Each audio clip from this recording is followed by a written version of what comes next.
就係我個丈夫上個禮拜星期三就發現佢個脈搏越嚟越低，醫生啊及時嚟同佢診斷，即刻就同佢去咗醫院。因為如果係喺屋企，我老公啊已經都唔知去咗邊度。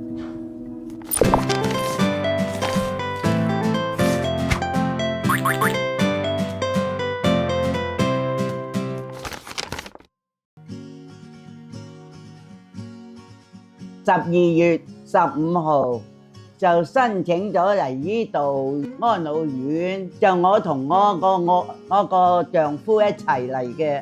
我今年咧就93歲，我老公咧過2個月就100歲啦。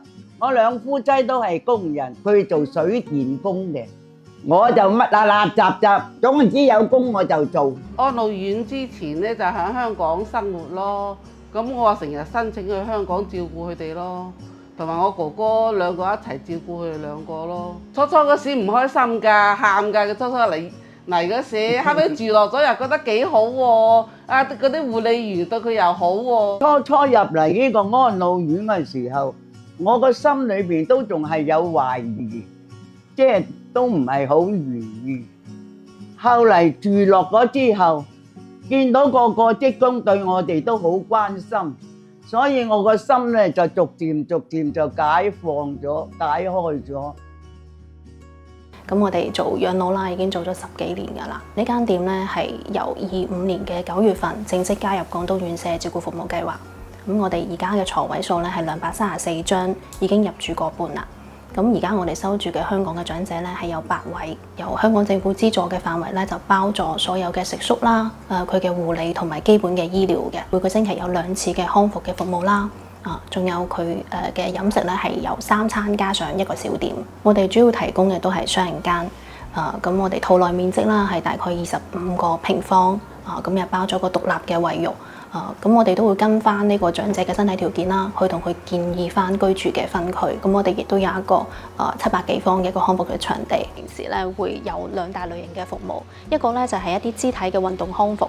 咁我哋周邊咧會有一啲器械，主要係做一啲上下肢肌力嘅主被動訓練啦，係幫我哋一啲失能嘅長者去盡量去強化翻我哋肌肉嘅質量嘅。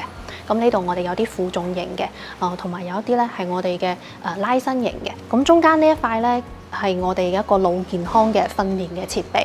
咁呢個設備咧，佢最得意嘅地方就係其實佢係好遊戲化嘅。佢裏邊咧就內置咗40幾款唔同嘅遊戲啦，有一啲音樂互動嘅，有一啲咧係一啲大肢體嘅活動嘅。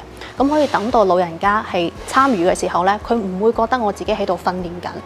咁佢後台咧，其實係會俾我哋睇到翻好多嘅數據嘅，家屬咧都會睇到每一個週期，我哋老人家喺呢邊運動嘅改善啦，比如話計算力啊、專注力啊，咁佢都會放心好多。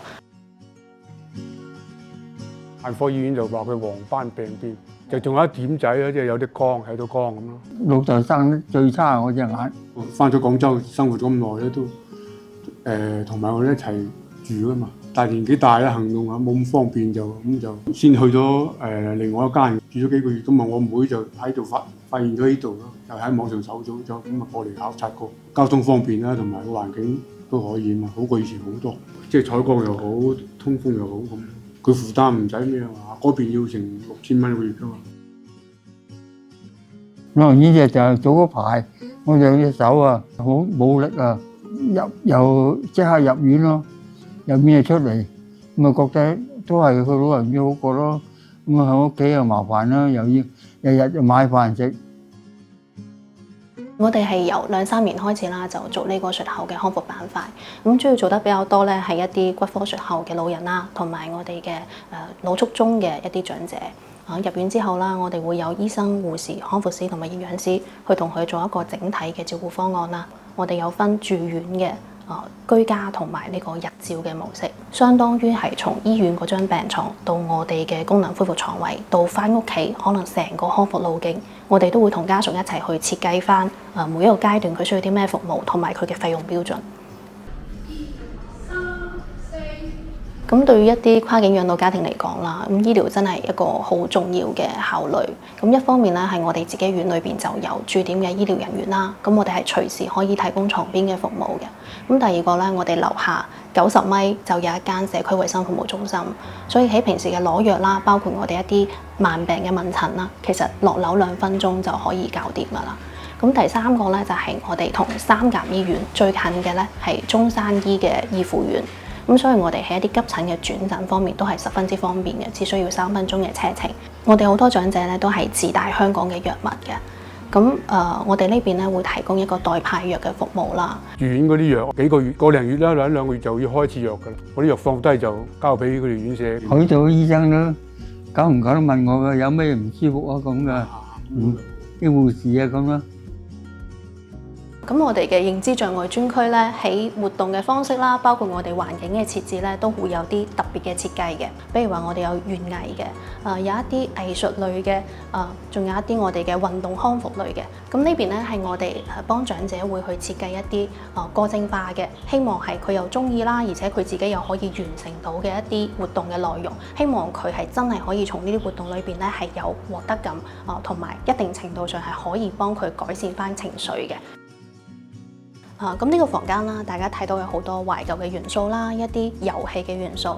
咁平時咧，我哋會用嚟做家屬嘅探訪啦，包括我哋好多家屬嘅一個減壓嘅服務。好多家屬咧，其實佢將長者放到院舍嘅時候咧，佢心裏邊都係有好多不安嘅。佢覺得喺照顧方面，佢可能冇辦法提供好多嘅幫助。咁佢會將佢嘅困惑啦，包括佢一啲負面嘅一啲情緒啦，會通過啲小紙仔嘅方式同我哋去做一個交流。好好啊！沖涼啊！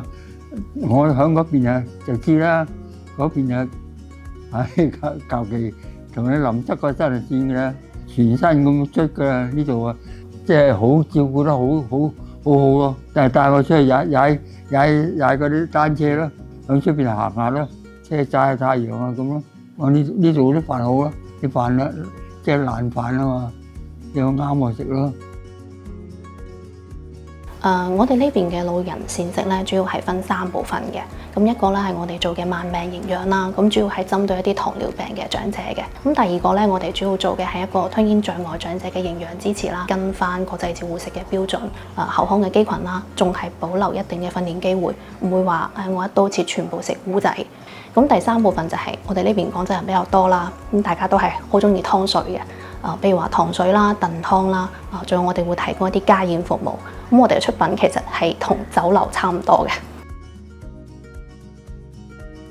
咁我哋院咧其實有80%以上嘅員工都係講粵語嘅。交通咧係我哋呢邊嘅一個特點啦，喺南洲地鐵站嘅出口啦。